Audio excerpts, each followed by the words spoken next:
Oke, selamat pagi. Assalamualaikum warahmatullahi wabarakatuh. Untuk hari ini coba saya jelaskan materi tentang Ether Channel. Ya, Ether Channel. Jadi untuk hari ini nanti Ether Channel saja. SRP-nya itu belum, ya, hanya Ether Channel. Di sini nanti untuk Ether Channel yang akan dipelajari, nanti konsep agregasi, ya, konsep agregasi yang ada di dalam switch, ya, switch LAN. Jadi ini agak beda nanti kalau di video sebelumnya yang tentang Ether Channel. Ether Channel yang saya buat itu adalah dia agregasi antara perangkat layer 3. Kalau di sini nanti yang dijelaskan adalah untuk layer 2 atau switch, ya, di switch.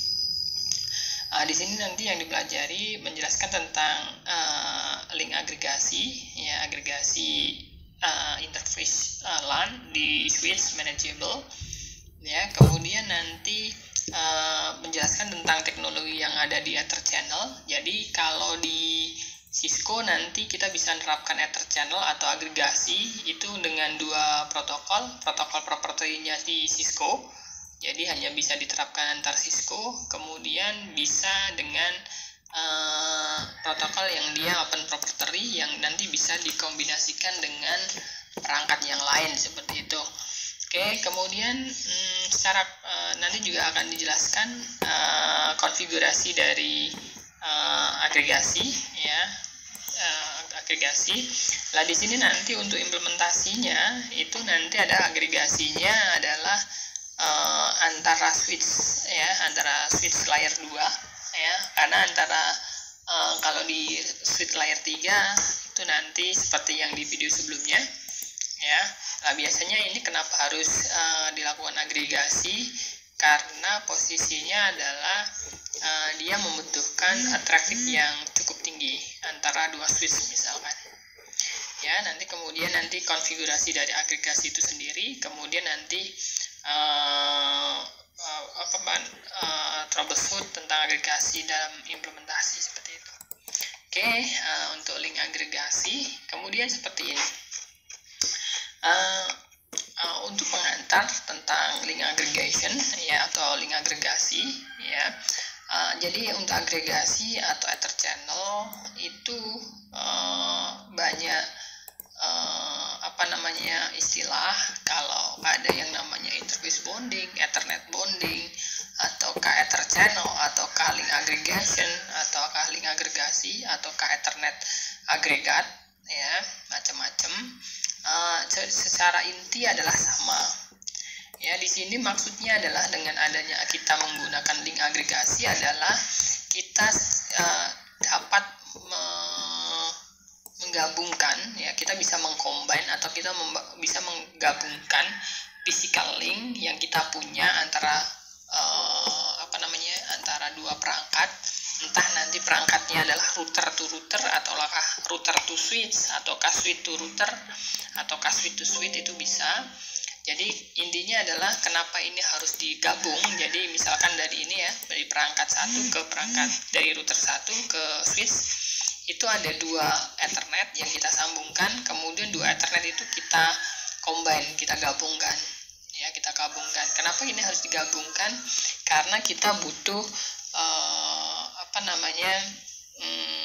bandwidth, ya, jalur yang besar di antara perangkat ini, ya.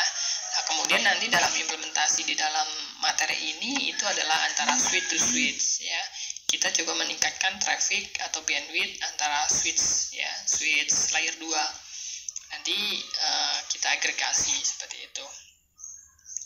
Kemudian di sini ada STP, ya, STP atau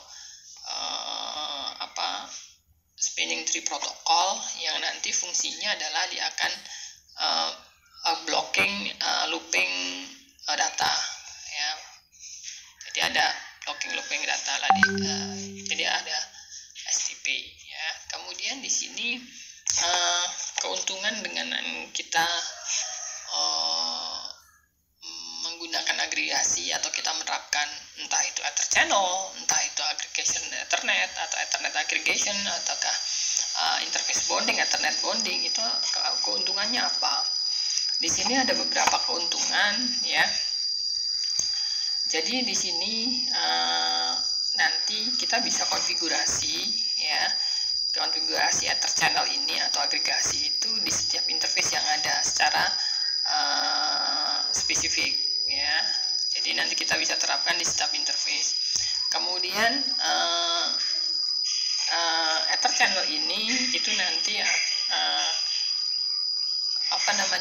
bisa real diaplikasikan di switch port yang ada gitu ya. Kemudian dengan agregasi ini ya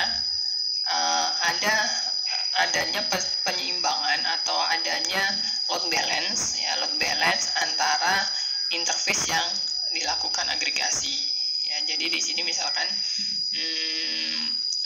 kita agregasinya ada 2 interface ya, kita punya traffic 1 giga, maka nanti dia akan disimbangkan atau dia akan di load balance.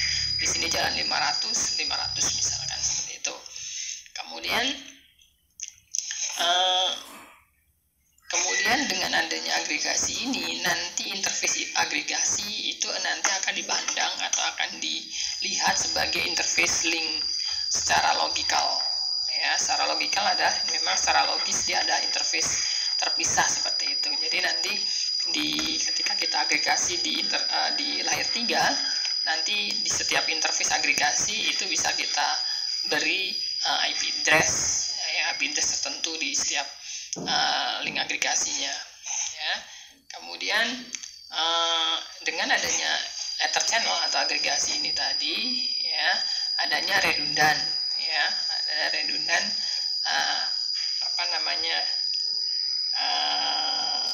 menjadi komunikasi antara perangkat ini. Oke, kemudian secara implementasinya, untuk implementasi dari agregasi di sini, kita bisa melakukan agregasi 1 atau lebih Ether channel. Kita bisa membuat lebih dari 1 ya Ether channel yang ada di dalam sebuah perangkat. Jadi nanti kita bisa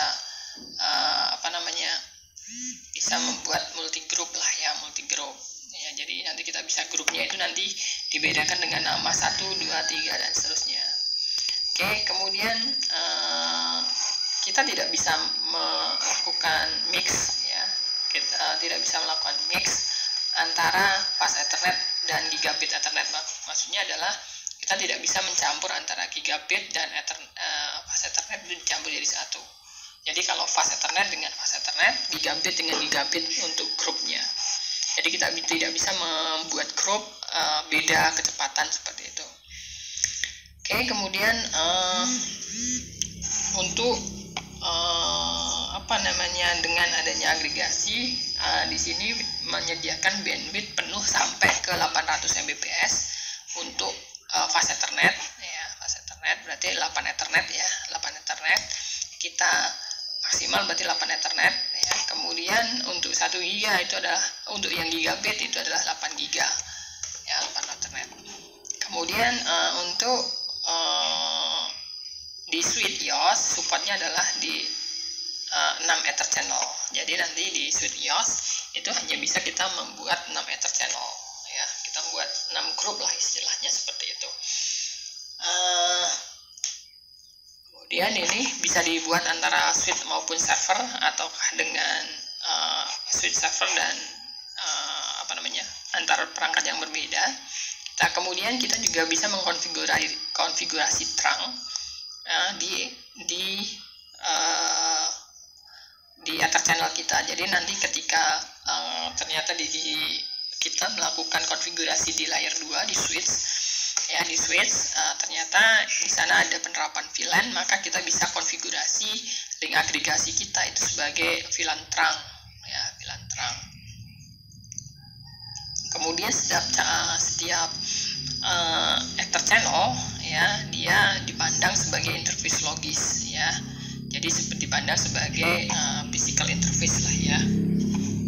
Gitu ya. Jadi seperti itu. Jadi keuntungannya seperti itu. Kemudian di sini di dalam Cisco ya,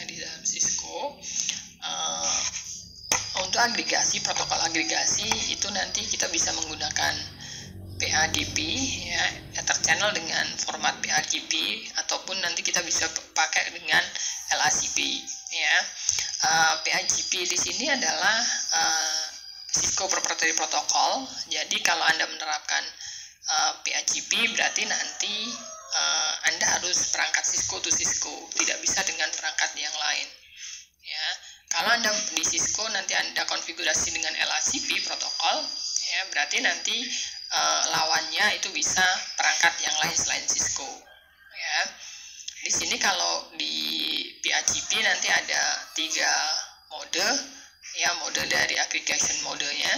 Nanti ada mode on, kemudian disable, kemudian auto ya. Jadi ada 3 mode ini. Nanti modenya nanti biasanya disable dan auto. Disable itu nanti yang dia lakukan yang dia sebagai aktif untuk mengajak aggregation. Auto nanti dia yang mengikut saja, dia sifatnya pasif ya. Jadi misalkan di sini adalah yang di disable, di sini auto misalkan gitu ya. Oke. Kemudian untuk kita juga, kalau yang PAGP tadi adalah untuk Cisco Proprietary, Cisco antar Cisco, tapi kita juga bisa konfigurasi untuk protokol LACP ya. Di sini adalah dia multi vendor. Jadi ketika Anda menggunakan vendor yang berbeda, misalkan Anda punya switch Cisco, kemudian Anda juga punya switch Mikrotik misalkan, Anda pengen melakukan agregasi, berarti nanti di Cisco adalah kita konfigurasi LACP ya, LACP, kemudian nanti di sisi modenya nanti ada on, aktif, pasif ya. Nanti kita bisa ada mode 3 ini. Kemudian untuk konfigurasinya ya, di sini yang dapat dilakukan itu nanti adalah yang dia mempunyai kecepatannya dan mode kecepatan dan speed yang sama dan mode yang sama ya. Misalkan kalau di sini nanti full duplex, di sini harus full duplex. Jadi kalau di sini half duplex, di sini full duplex, nanti tidak bisa jalan untuk Ether channelnya. Jadi harus sama, kecepatannya sama. Jadi syarat untuk konfigurasi itu nanti adalah interface-nya mempunyai kecepatan sama yang mau diagregat, kemudian mempunyai kemampuan duplex atau full duplexnya. Jadi untuk mengalirkan secara trafficnya itu bisa duplex atau half duplex, full duplex atau half duplex seperti itu ya.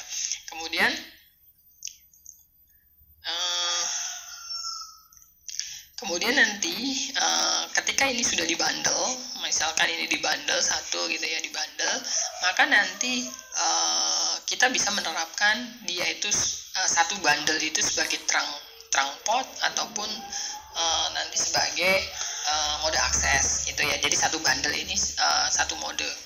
Jadi kita punya fast Ethernet 01, fast Ethernet 11 dan 01 sama 02 misalkan ya. Maka di sini nanti hasil dari Ether channel itu nanti bisa kita konfigurasi satu bundle itu bisa trunk port ataupun akses port seperti itu. Oke ya, di sini kita juga bisa kita konfigurasi sebagai trunk port ya, trunk port. Jadi nanti jadi satu. Jadi ketika sudah Ether channel maka Ether 1, 2 itu tidak bisa konfigurasi secara mandiri, tapi dia ngikut sama Ether channelnya ya. Kemudian di sini ketika tidak ada yang tidak sama, misalkan posisinya di sini adalah satunya half duplex, satunya full duplex, maka nanti konfigurasinya Ether channelnya itu nanti tidak akan bisa jalan seperti itu ya. Syaratnya adalah dia mempunyai speed sama, kemampuan untuk mengalirkan datanya itu sama half duplex atau full duplex. Oke, di sini untuk konfigurasinya seperti ini. Konfigurasinya agak berbeda dengan di video sebelumnya ya. Di sini step yang pertama untuk konfigurasi ini adalah kita menggunakan LACP ya, Ethernet channelnya menggunakan LACP dan kita konfigurasi trunk. Sebenarnya untuk konfigurasi mode akses itu nanti hampir sama dengan video-video sebelumnya yang kita konfigurasi VLAN ya, sebenarnya nanti sama ya. Di sini nanti langkah awal